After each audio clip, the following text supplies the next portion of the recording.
అసలు హైదరాబాద్లో ఫ్లాట్ వెతకడం ఎంత కష్టం అంటే, సముద్రంలో అదేంది డైమండ్స్ అయినా వెతకచ్చేమో కానీ కిందికి వెళ్ళి, హైదరాబాద్లో ఫ్లాట్ వెతకడం మాత్రం చాలా కష్టంగా ఉంది భయ్య. అందులో మరి బ్యాచులర్స్కి ఫ్లాట్ ఇంకా చుక్కలే డైరెక్ట్. తిరిగి తిరిగి కాళ్ళు నస్తున్నాయి. బైక్లో తిరిగినా కూడా మళ్ళీ నడిచి స్ప్లిట్ అయి తిరిగినా కూడా అసలు దొరకలేదు. మ్యాక్సిమం ఒక 2.5 hours తిరిగితే ఒక 5-6 ఉన్నాయి. అందులో వాళ్ళు కూడా కాల్ చేస్తే బాబు ఫ్యామిలీయా బ్యాచులర్సా, బ్యాచులర్స్ అనగానే నెక్స్ట్ ఇంకేం ఉండదు, కట్ అంతే. ఏమో ఇప్పటికిప్పుడు నేను ఫ్యామిలీలో ఎక్కడి నుంచి తీసుకొని రావాలి హైదరాబాద్లో.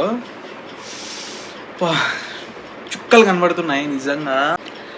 ఈ యూసఫ్ కూడా ఇటు సైడ్ అసలు బ్యాచులర్స్ అంటే అదేదో క్రైమ్ అన్న రేంజ్లో అయిపోయింది నిజంగా. ఐ మీన్ నేను వెళ్ళి ఈరోజు ఎక్స్పీరియన్స్ చేసింది ఇది డే 2. ఈరోజు వెతకడం కూడా నాకు అస్సలు అవ్వట్లేదు. అబ్బా, అక్కడికి చాలామందికి అడిగాను, మా ఫ్రెండ్స్కి ఎవరికైనా తెలుసా ఏంటి అని చెప్పి కనుక్కుంటున్నా. అసలు ఎవరు యూసఫ్ కూడా అటు సైడ్ లేనే లేరు. 1 BHK బ్యాచులర్స్కి కొంచెం మంచిగా ఉంటే బెటర్ అని చెప్పి చూశాను. యాక్చువల్గా ఒకటి పెంట్ హౌస్ చూశాను, చాలా బాగుంది, కానీ 17.5K అన్నాడు. ఇఫ్ ఇన్ కేస్ ఎవరైనా యూసఫ్ కూడా అటు సైడ్ ఉండి లైక్ 1 BHK బ్యాచులర్స్కి ఉంది అంటే నాకు DM చేయండి ప్లీజ్, నేను చూసుకుంటాను.